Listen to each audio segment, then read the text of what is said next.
Hello, everyone, and welcome. Thank you so much for being here. My name is Nell Pepper, and on behalf of Harvard Bookstore, I am so delighted to introduce this virtual event with Daniel Mendelsohn presenting his book, Three Rings, A Tale of Exile, Narrative, and Fate, in conversation with James Wood. I hope you're all well. I hope you're all safe. And again, thank you so much for joining us virtually tonight. Through virtual events like tonight's, Harvard Bookstore continues to bring authors and their work to our community and our new digital community during these challenging times. Every week we'll be hosting events here on our Zoom account. Just like always, our event schedule will appear on our website at harvard.com, and you can sign up for our email newsletter for more updates. This evening's discussion will conclude with some time for your questions. If you have a question for our speakers at any time during the talk tonight, click on the Q&A button at the bottom of the screen and we'll get through as many as time allows. In the chat, I'll be posting a link to purchase copies of Three Rings on harvard.com, as well as a link to donate in support of the series and of our store.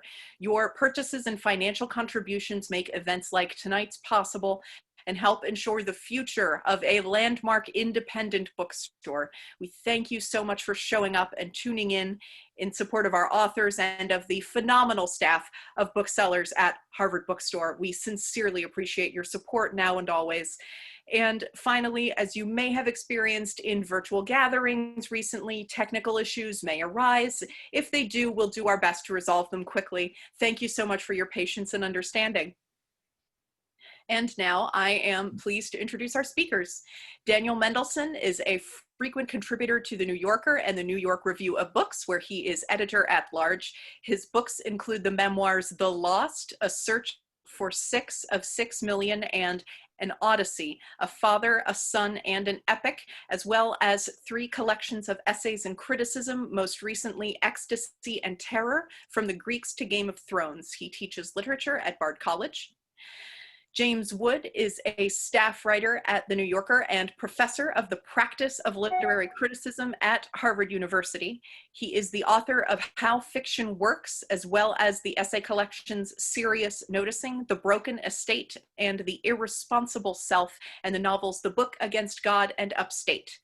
Tonight, they'll be discussing Daniel Mendelsohn's new book, Three Rings, A Tale of Exile, Narrative, and Fate.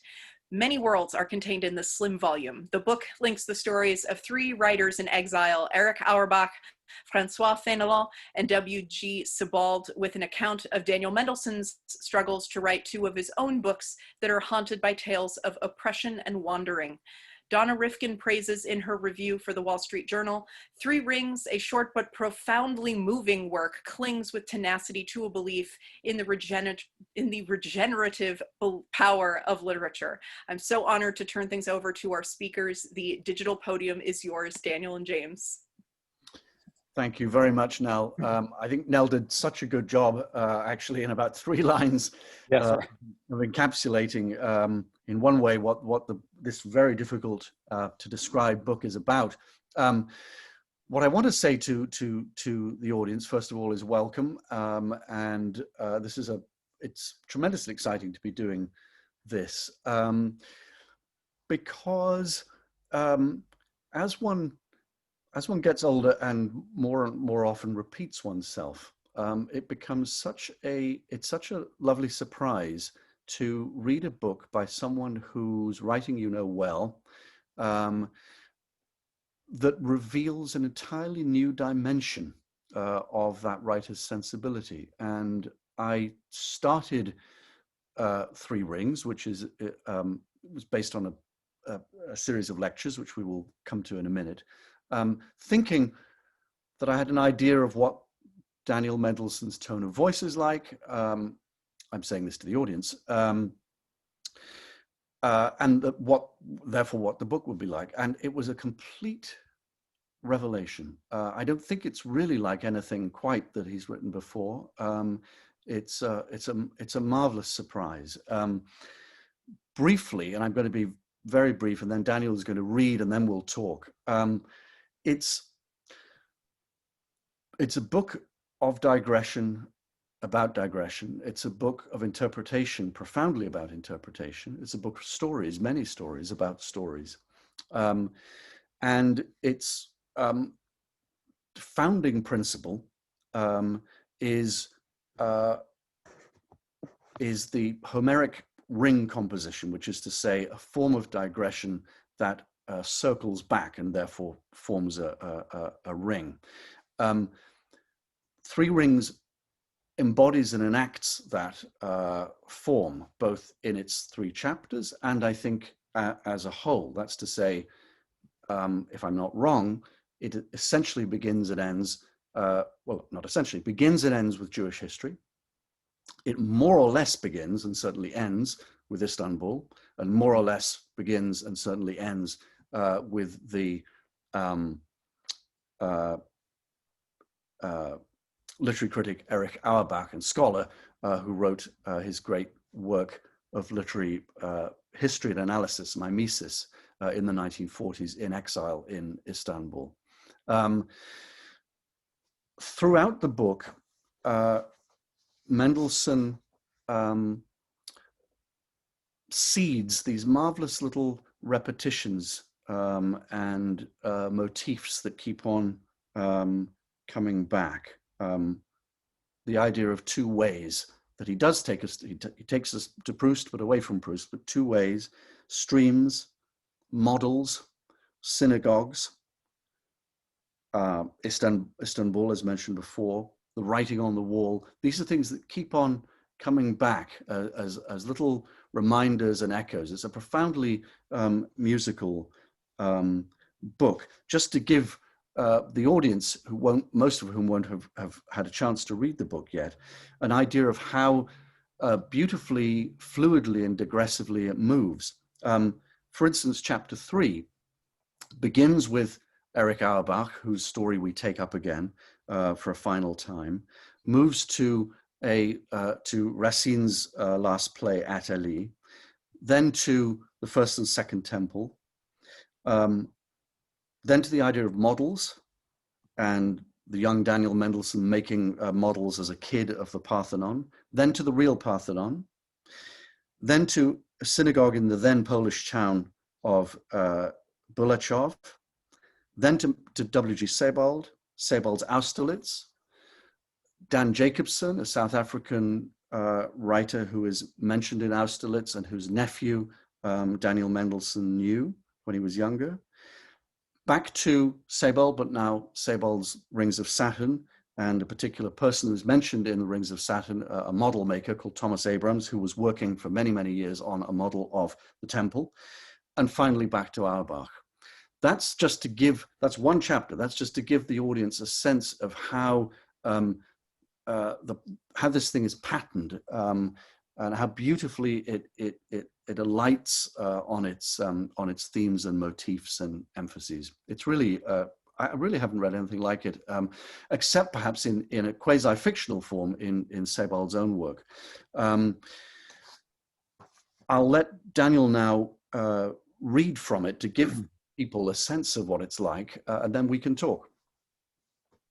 Wonderful. Thank you, James, for such a generous invitation, and thank you everybody for being here this evening. I'm very moved to have such a generous assessment of the book by James, who is a critic whom I, like so many people, really revere and rely on. And I'm very eager to start our conversation. But we both thought, because the book does move around a tremendous amount and like a sort of butterfly sort of moving among these different motifs and themes, it's a little bit hard to describe which is its purpose, maybe. And so we just thought it'd be useful to hear a little bit of it to show how these moves are made. So I'm just going to read for a couple of minutes from the very beginning to give you a sense of what it sounds like. For a period of several years early in the new century, I was working on a book, the research for which required me to travel extensively throughout the United States, Eastern Europe, Scandinavia, Israel, and Australia. I went to those places in order to interview a number of survivors of and witnesses to certain events that took place during the Second World War in a small Eastern Polish town where some relatives of mine had lived. These relatives were ordinary people of little interest to history, but nonetheless the focus, the center, so to speak, of the story I wanted to tell about who they had been and how they had died. Just as the town itself, a place of little historical importance, had yet been the focus of my relatives' lives, the fixed point from which they had never wanted to stray. And so they died there, some hidden quite close to the house where they had lived, only to be betrayed. Some rounded up and shot in the town square or in the old cemetery nearby. Some transported to remote locales and then gassed. From this small place, the few survivors would later radiate outward after the war was over to distant parts of the world, places that only 15 years earlier would have struck these townspeople as improbable, absurd even, as destinations, let alone as places to live. Copenhagen, Tashkent, Stockholm, Brooklyn, Minsk, Beersheba, Bondi Beach. Those were the places I had to go 60 years later in order to talk to the survivors and hear the tales that they had to tell about my relatives. The only way to get to the center of my story was by means of elaborate detours to distant peripheries. When I finished writing this story, I found myself unable to move. At the time, I told myself that I was merely tired, but now the distance of a decade and a half permits me to see that I had experienced a crisis of some kind, even a kind of breakdown. For some months, I found it hard to leave my apartment, let alone to do any traveling. I had been to Australia and Denmark and Ukraine, Israel and Poland and Sweden, been to the mass graves and the museum, including one in Tel Aviv where, to my surprise, the thing that moved me most was a room full of meticulous models of synagogues that had, over the millennia, been built throughout the territory of the Jewish diaspora.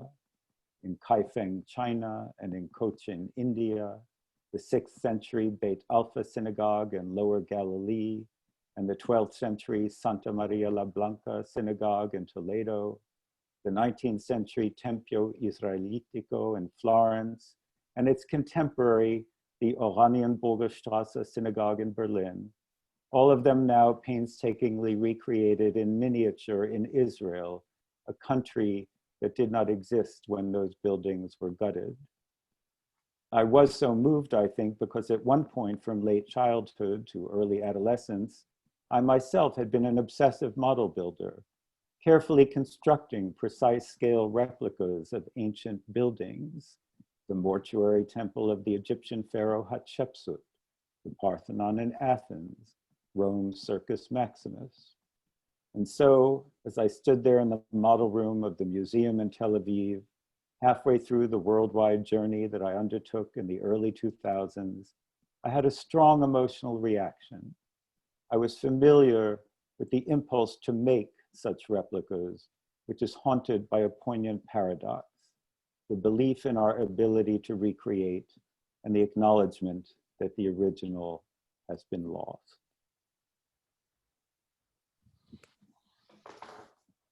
Thank you, That's Daniel. all I'll read, just a little appetizer. That's wonderful. Thank you, and I hope it's helpful to the audience to hear that particular music. I should say, by the way, two things before we go on. One, I neglected to mention that if Istanbul and Jewish history are anchors in the book, then of course the Odyssey and the whole notion of traveling is another. And just a housekeeping thing, Daniel and I will talk for 20, 25 minutes, and then if you'd like to ask questions, please just use the chat icon at the bottom, and I will read those out, and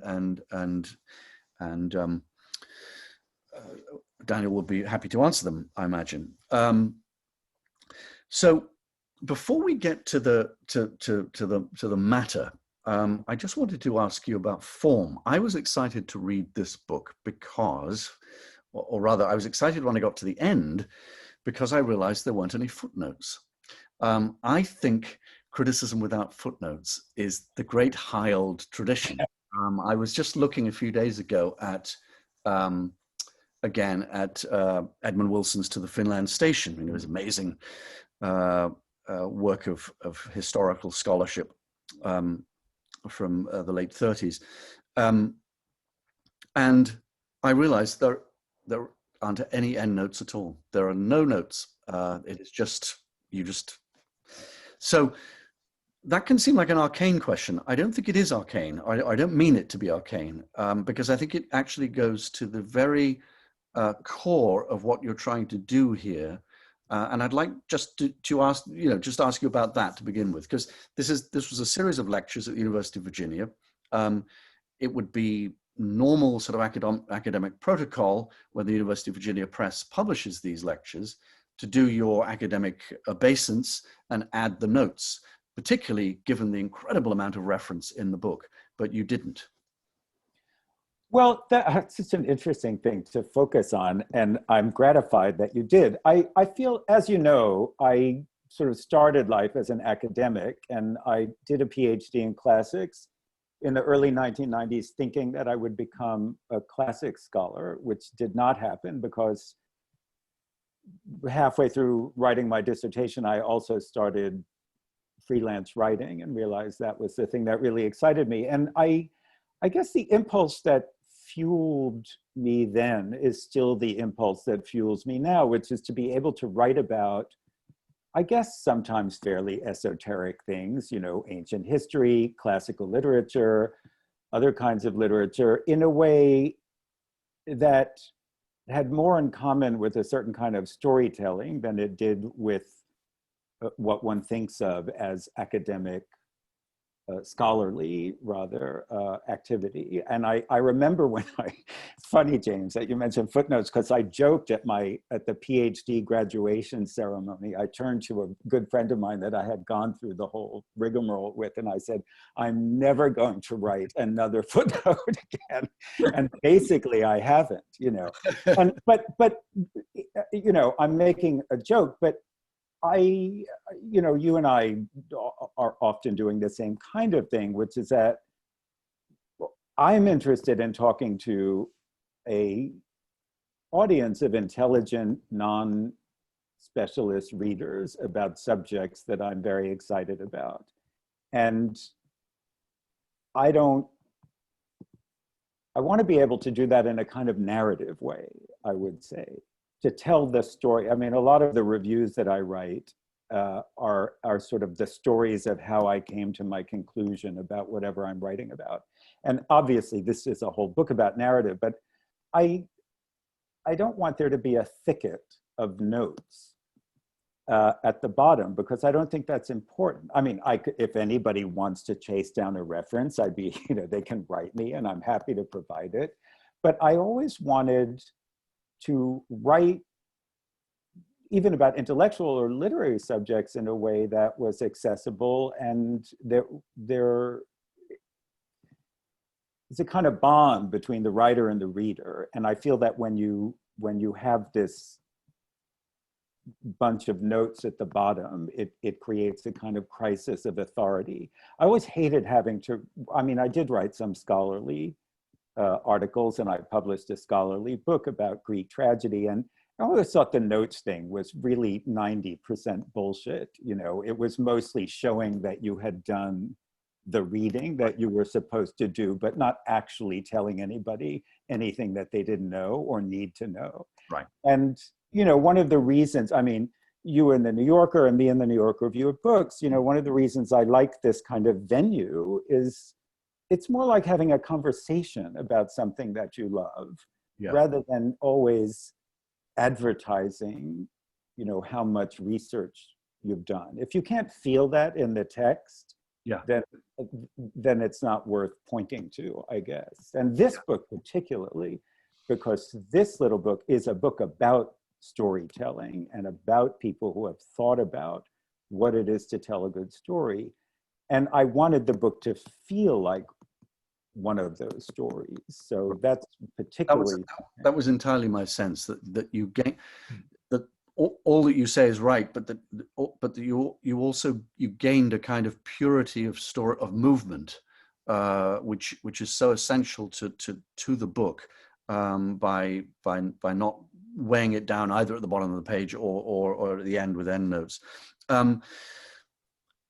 As Nell very usefully said, there are three, let's say three central. There's also Proust, but let's say there are three central writers in this book. Erich Auerbach, a Frenchman called Fénelon, who in the 1690s writes a novelistic expansion of the Odyssey called The Adventures, Les Aventures de Télémaque.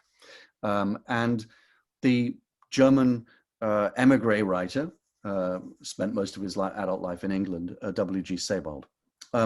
Let's begin with Auerbach, in part because you, as I said earlier, you almost begin with him and then you end the book with him, and he's never far from your thoughts and concerns.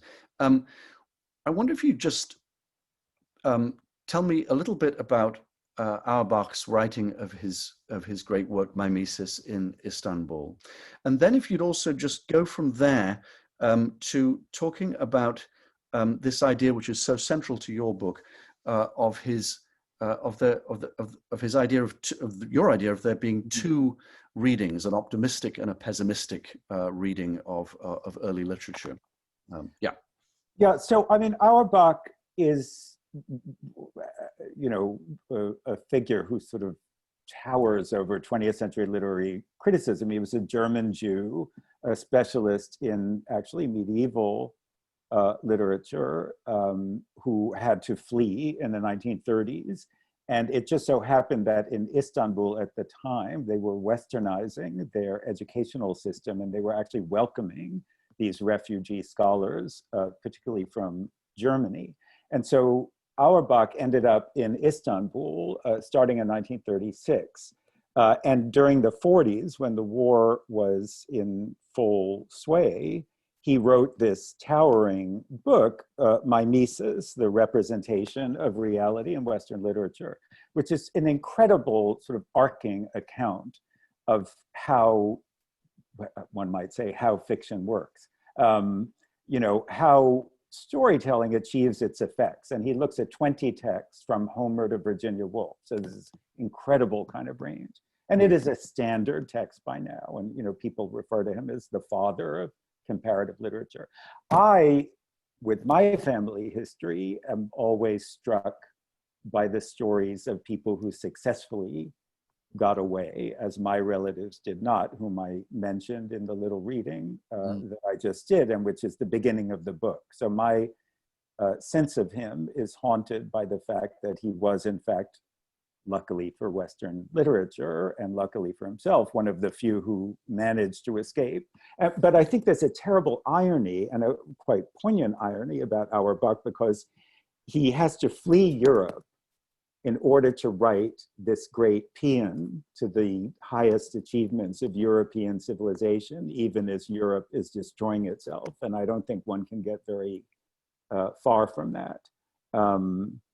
And so I've always been moved by his story. There are a bunch of legends that grew up around him, one of the most prevalent of which, although it's not entirely accurate, it has some roots in reality, is that working in Istanbul, he did not have access to the kind of scholarly libraries that were available to him in Germany. And so that sort of it again goes back in a funny way to the question of footnotes, James, right? That not having the scholarly apparatus that he was used to available to him, he wrote this book in a much freer, discursive way than he might ever have done otherwise. And I think part of the greatness of the book is I think you can sort of pick it up like a novel almost. It has such wonderful narrative strength. And so his story is just a marvelous story with many interesting footnotes. In fact, one of my favorite of which is that the kindly Catholic prelate who let him use a local library in Istanbul is the gentleman who turned out to be Pope John the 23rd, which I always think is so fabulous, as if we didn't love him enough already, you know. And so my thesis begins with a chapter about the Odyssey and this thing called ring composition, this very looping, digressive mode of storytelling that Homer uses, in which each story interrupts itself to sort of loop back to a backstory, and even the backstory can have a backstory, and it keeps making these circles until it finally gets back to where it started. But by the time you get there, you've learned so much more than you knew before you started. So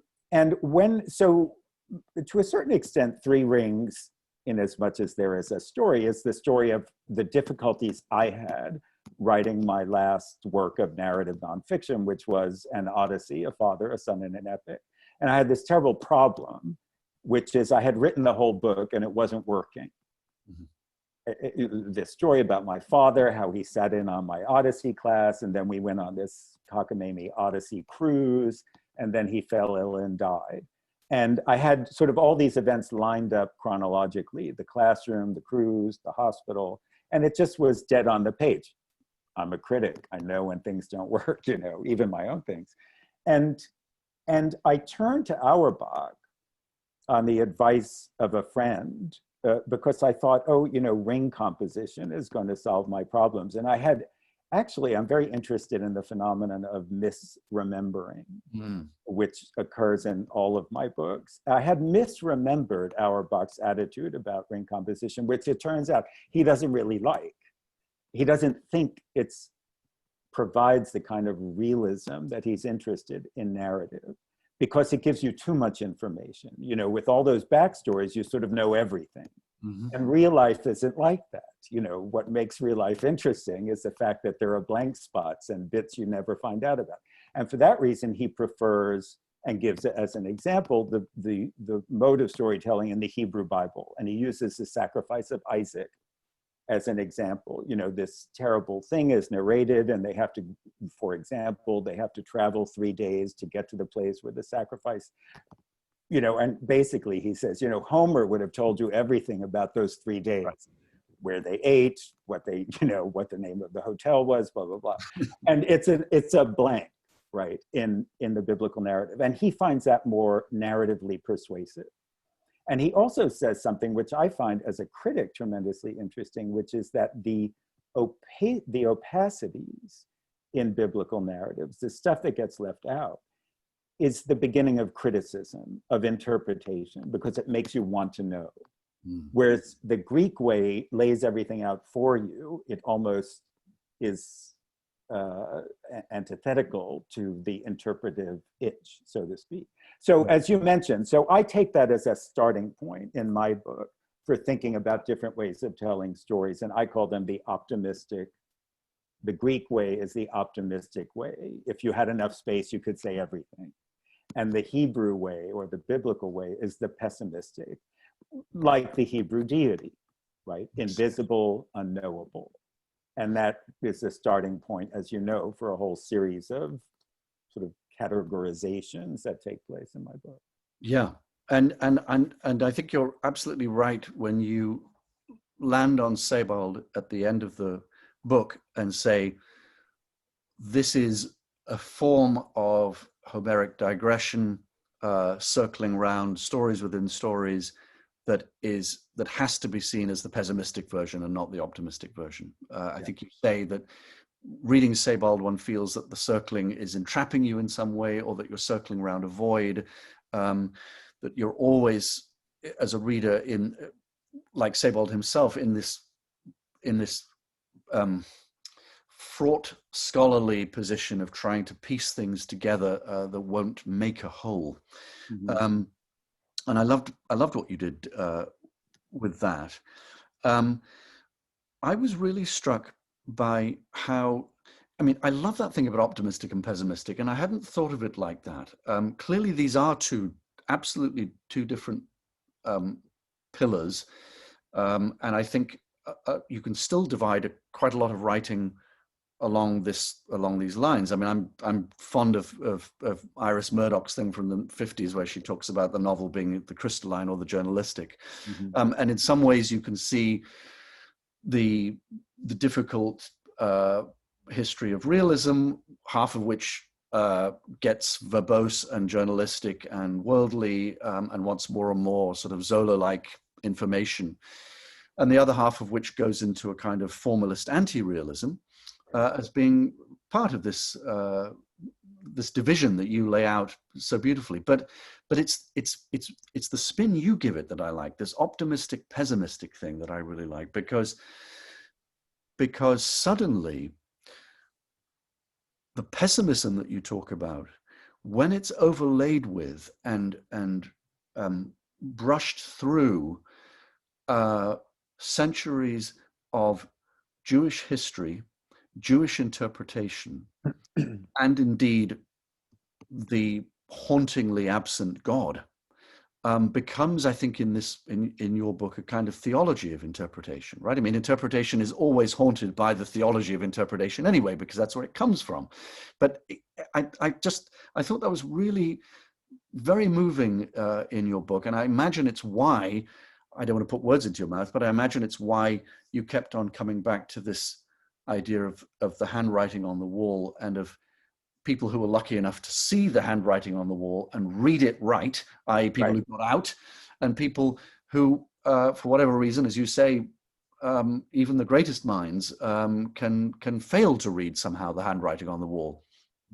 Right. Well, it's interesting that, you know what it's like. So we're both people who are critics who do other kinds of writing. And so one's head is always in two places. And I can't help thinking that this optimistic, pessimistic, Greek, Hebrew dichotomy isn't ultimately somehow about those two kinds of activities, criticism versus creating, let's say, for lack of a better word. I think about this a lot. And what interests me so much is, so, as an example of one of these sort of leitmotifs that run through this book, that tie together these questions about, say, literature and history. In my family, apropos of my mother's aunt and uncle and cousins who didn't leave in time, unlike Auerbach, we would always use that expression that, why didn't Uncle Schmiel see the handwriting on the wall? And what's so interesting, so that just became a sort of piece of mental furniture for me. But when you think of what the actual biblical story is about, it's about interpretation. Right. And that there's only one person who can interpret it correctly. And so even that's somehow about criticism, or about reading at the very least. Are you able to know what the writing says is in some way, I guess, the central question of this book, because we're both critics, and for that reason it's the central question of our lives, really, is what does it say, and are you getting it right, and what happens if you get it wrong?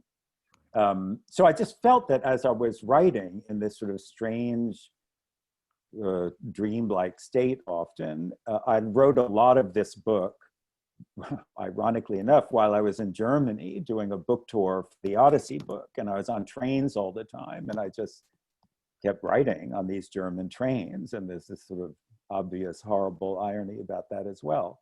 Yeah. And these things just kept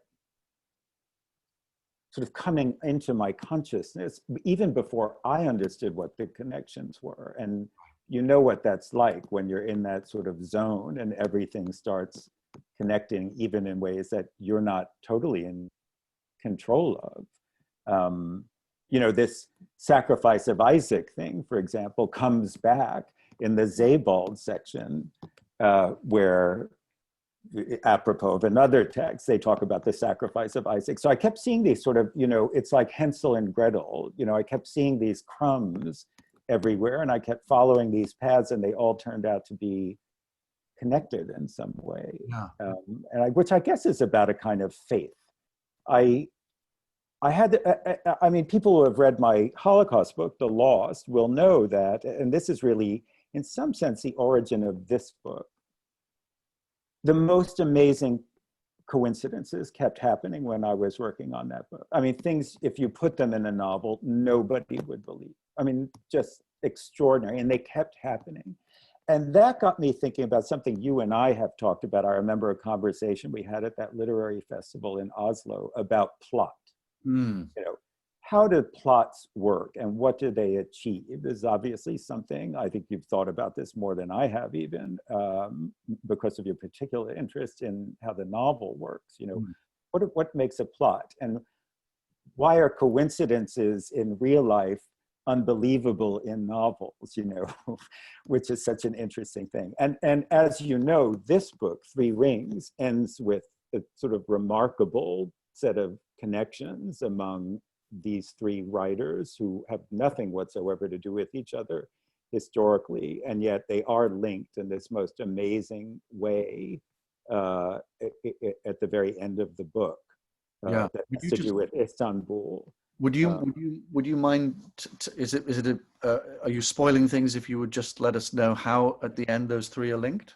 Well, it's a story about, I'll just say it's a story about a house in Istanbul, which turns out to connect Auerbach, Sebald, and Fenelon in a most amazing way. And that was actually the starting point of the book. When I learned of this amazing set of coincidences, I basically wrote the whole book backwards from that in order to lead up to this sort of remarkable revelation. But I think about that a lot, you know, why things happen. Yeah. And you're a novelist, I'm not, but we both think about it in different ways. And I think a lot of this book is about that, the way things, which is ultimately about narrative, you know, things, we tell a story in such a way as to make salient the connections, the leitmotifs, you know, everything that isn't in the story is not that, and therefore that's why the story is a good story. So I'm very interested in these things, and right. I wanted we tell stories in order to make things, to make connections salient that we then try quite hard to make seem accidental. Accidental, right? You mentioned faith a minute ago, and I was interested that word came up. Faith in what? I mean, at a moment in the book, I think towards the end, you describe yourself as an optimist. So what, is it a faith in the deep connection of things, a faith in the meaningfulness of coincidence, or? Well, I do have a kind of faith in the way that all I know is this, you know. So I was talking about The Lost a little while ago, and saying that these amazing things kept happening. And I don't know why they happened, you know, and people on my book tour, and people would say, oh, you know, it was meant to be, blah, blah, blah. And I don't know that, but I do know this, which is, if I had never left my apartment on the Upper West Side and never gone to all these places looking for this story, nothing would have happened. Right. And so I do believe, as someone who's interested in history and narratives of history, that by looking for the story, in a funny way, you're making the story happen. Yeah. And you don't notice anything if you're not looking, in other words. And I do think this is related to this question that you raised before about the fortuitous versus the deliberate, which is, of course, as you said now, and as you've written about in other places, you know, the novelist tries hard to make what is deliberate look fortuitous. That's what makes us, for a certain kind of novel, think it works, right? I'm interested in that as a nonfiction. Yeah. I have sort of the inverse problem, which is to take what did happen and make it look fortuitous. Otherwise, you don't want to read the story, you know. And that's interesting, because good narratives are good narratives, whether they happen to be true or not, you know, I think. And that's what I'm always thinking about. Yeah, that's and so that interests me, because the book absolutely feels like, I mean, reads as if cunningly, in this sense, as if things are almost not, I wouldn't say off the top of your head, but are occurring to you as you're speaking. Um, Presumably, though, well, let me ask: when you knew what you were going to be writing about, how much of a sort of interconnecting web of references? So and so fought here, so and so's brother, so and so's nephew, this house. How much of a web did you already have before you started writing, and how much did you discover as you were writing? I mean, in the case of this book, quite a lot. A lot, not most, but a big chunk of this book, at least in its earliest stages, began as material that I had thought I might put in the Odyssey book.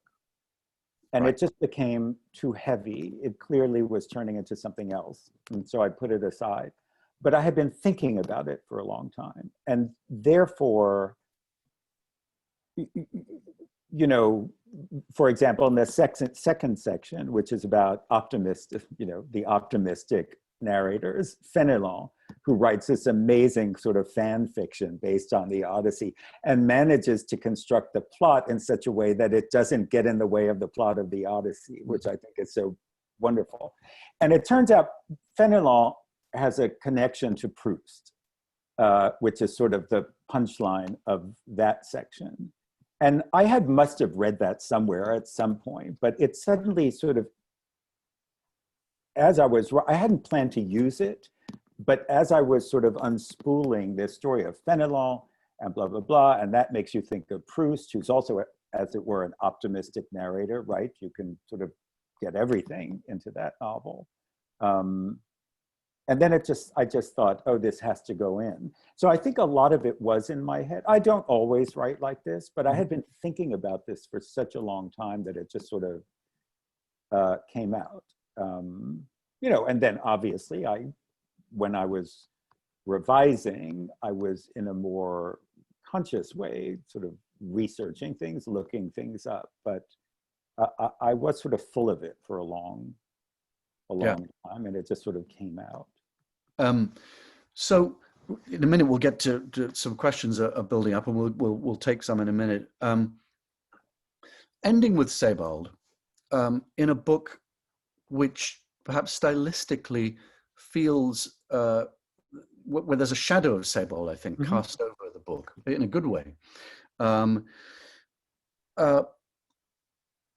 some ways, that makes you then, and this is interesting, it makes you an optimist whose stylistic model is a pessimist in terms of the digression. And yes, you will say, rightly so, well, these two ways, these two paths, these two pillars are one circle, one ring. But I'm interested in whether you feel you write so well about Sebald's uncertainty in the powers of narrative to restore, and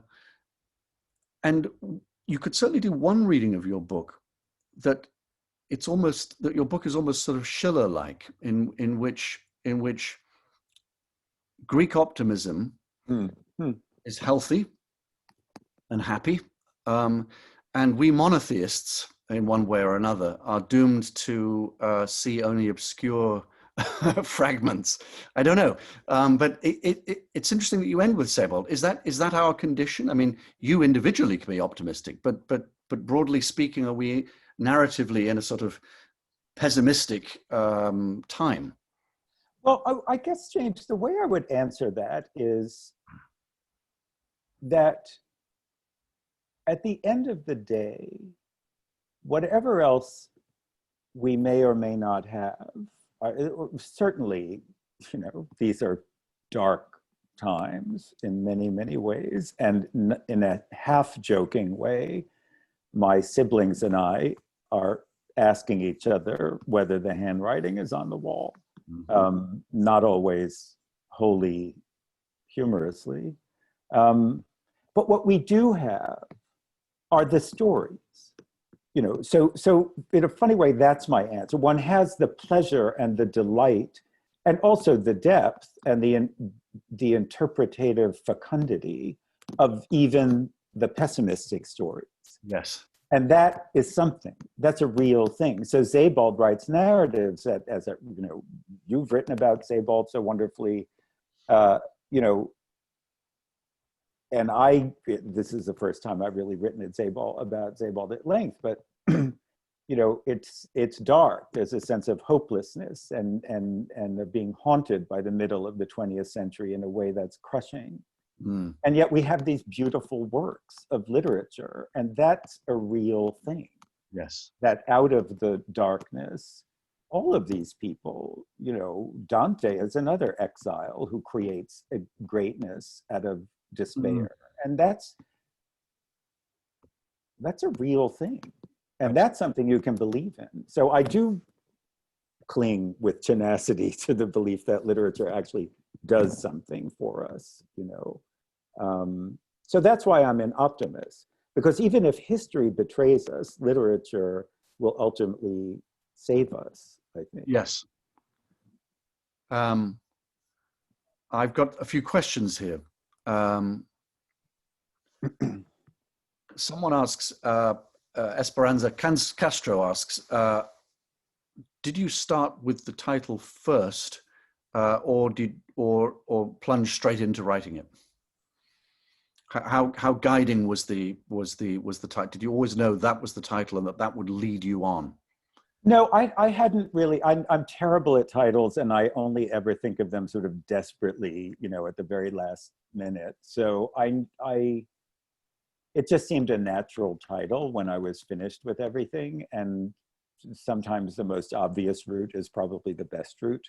But I never start with a title ever. They always come last for me. But I knew it had to be about rings. And of course, there's an epigraph for the first chapter, which comes from Boccaccio, who's a writer everybody was thinking about as the pandemic began, about this legend of the three rings, which is treated by many authors, these three identical rings, and you can't find out which is the quote unquote real one, which I think is sort of a fruitful parable in a lot of ways. Yes. An anonymous attendee asks, hasn't read the new book, but I'm interested in the early dismissiveness in tonight's conversation toward footnotes as a form of dialogue with earlier interpreters of a text. I think about the way that scholars over generations commented on texts and on one another's interpretations through layers of Talmudic commentary. Commentary, even in the form of footnotes, is a form of narrative and meta-narrative that has its own fascination. Consider Nabokov's Pale Fire for an illustration of this idea. I think that's absolutely right. And actually, while we're talking about Nabokov, the work that I kept on thinking of when I was reading this book is a favorite of mine, and that's Penin, because it's the great work of exile, about exile. It's the great work about translation. And it has a lovely buried thread that, if you can see it, is there about Constantinople right through to the end of the book. So I was, yeah. But I would say you'll have something else to say about footnotes, perhaps, or perhaps we can leave it. It's not. It wasn't in the interest of dismissiveness. It was more that I felt that you wanted to leave the footnotes out so that the material could speak for itself in some way, right? Yeah, I'm not categorically dismissive of footnotes, and certainly not of scholarly writing. I mean, I started life as a scholar, and I revere serious scholarship. I just meant for the writing I elected to do once I finished my graduate degree, I wanted to be able to write without. That's just a personal choice. I don't diss footnotes categorically. And look, I know people. Tony Grafton, you know, there are people who have done brilliant studies of footnotes, as I was reading along, you know, with this question, are themselves a fascinating form of a kind of a dialogue, you know. Totally, Daniel, the point is that your text absorbs the footnotes. The text is the footnotes. You are essentially swinging from footnote to footnote in the text. Yeah, I just put it's in the text. I Right. it's just I think at a certain level, it's just an aesthetic choice more than anything. I may be sidestepping the question because it's obviously an intellectual choice too, but I think it just flows. You can get the same information Right. in the text. Another anonymous attendee asks, in The Elusive Embrace, you draw a spatial parallel between your two geographies, the circular neighborhoods of the quiet suburb and the perambular avenues of New York City's gay neighborhoods. I loved these layered, entangled images and was wondering whether the act of conjoining texts ever creates another sort of image for you. Do the three rings ever manifest visually? That's so interesting. I hadn't thought of The Elusive Embrace, but the things you learn from your readers. But it occurs to me now that that book begins with descriptions of two circumnavigations. Yeah. One walking around the suburb where I grew up. In fact, walking around the block with my mother after she had finished sitting Shiva for my grandmother and taking me by the hand and walking around the block. And that was my sort of earliest circumnavigation that I can think of. And then many years later, obviously living in this gay neighborhood in Chelsea and sort of going around cruising around the neighborhood. So I guess I've always been thinking in terms of these kinds of perambulations. I'm not sure I can answer the question about the visualization, but I thank the anonymous question asker and will devote some more thought to it. So I have another question. I have this one. Thanks for the beautiful book, Daniel. Like a father, a son, I read it in one go and was tremendously moved by your writing. I want to push you a little bit on your comment about how these amazing incidents kept happening. From a structural point of view, how do you know when you have arrived at a satisfactory narrative? Are there any signs that you are mindful of while writing/revising? That's a difficult question. Because it's about instinct more than anything. You know, I was educated by great storytellers. I write a lot in my book, The Lost, about my grandfather, my mother's father, who was a person who had almost no formal education, which was interrupted by World War I, but was a marvelous storyteller, just had a natural instinct for how to bring a story home. Mm. And my mother as well, and I'm not just saying this because I happen to know she's watching this, is a wonderful teller of jokes and stories. And I think it's just a kind of an impulse. And you know when something's working and you know when something's not working. I mean, Three Rings is about my sense of why my manuscript was not working, even though all the elements that constituted the story were in it. And so I think it's just a feeling. I mean, I would be interested to hear you, James, as well, thinking more about your novels than writing about other people's novels. You know, when you know it's happening. Yeah, it's just the feeling. It is. Well, for me, it's the analogy is often musical.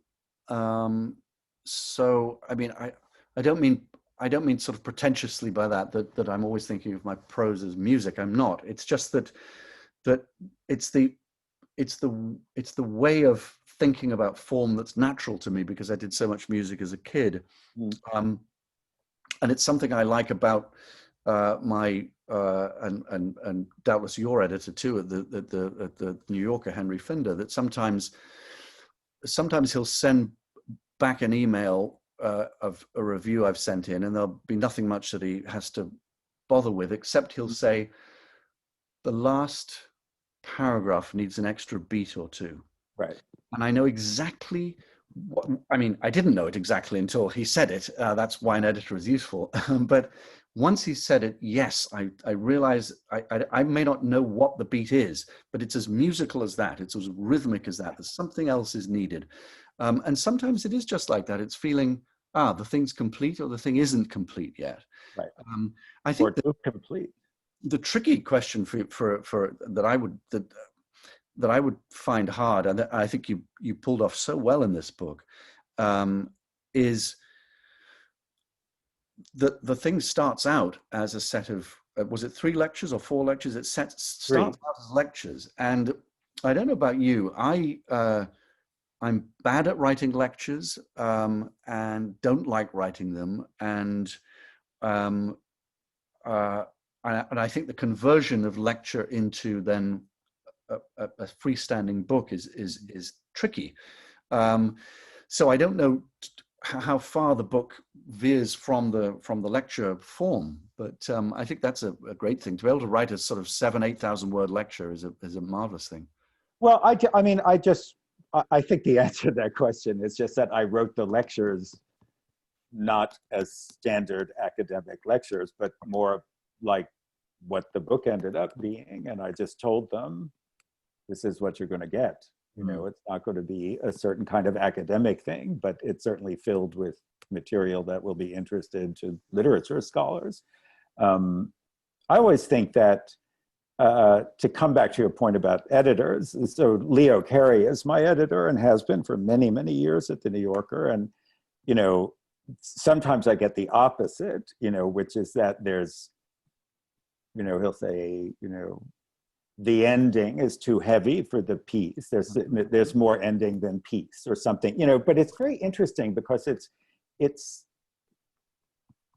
almost, to go back to one of the questions before, it's almost a visual thing. It's almost like it has a shape and there are lumps and you want to get rid of the lumps, but you want to fill out the hollows, you know, it's a sort of strange intuitive business. I think we should end there.